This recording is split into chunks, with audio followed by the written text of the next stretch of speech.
Today, let's talk about thermohaline circulation.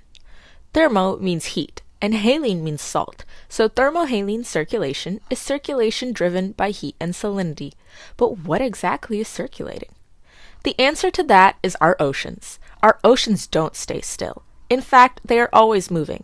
There are surface currents driven by wind, but there are also deep currents which are driven by density. The biggest of these deep currents traverse our oceans in one giant conveyor belt, which we call thermohaline circulation. Thermohaline circulation is extremely important because it brings heat from the equator to places like northwestern Europe, which are near the poles.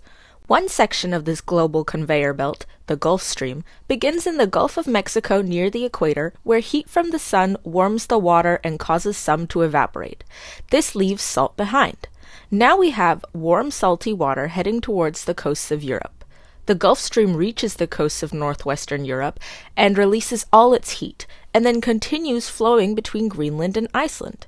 At this point, the water in the Gulf Stream is very cold and very salty. It has released all its heat, and evaporation at the equator increased its salinity. Cold water is denser than warm water, and salt water is denser than fresh water, so the water in the Gulf Stream sinks straight down all the way to the bottom of the ocean.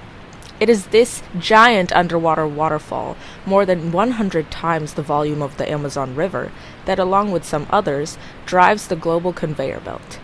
The Gulf Stream releases so much heat that it makes a 5 to 10 degree difference in the average temperature of northwestern Europe, and that's in Celsius. The Gulf Stream is so important that without it, sections of Europe would be uninhabitable and covered in ice. And just like the Gulf Stream is essential to life as we know it in Europe, the rest of the global conveyor belt has the same impact on the rest of the world. This same density-driven creation of deep water also happens in the Ross and Weddell Seas off the coast of Antarctica and in the salty Mediterranean Sea. Deep water currents like these not only transport heat, but they also carry nutrients and animals that support the globe's food chains. Unfortunately, human activities and global warming are causing the global conveyor belt to weaken and slow down. As rising temperatures melt the Greenland ice sheet, fresh water is flowing into the oceans near the end of the Gulf Stream.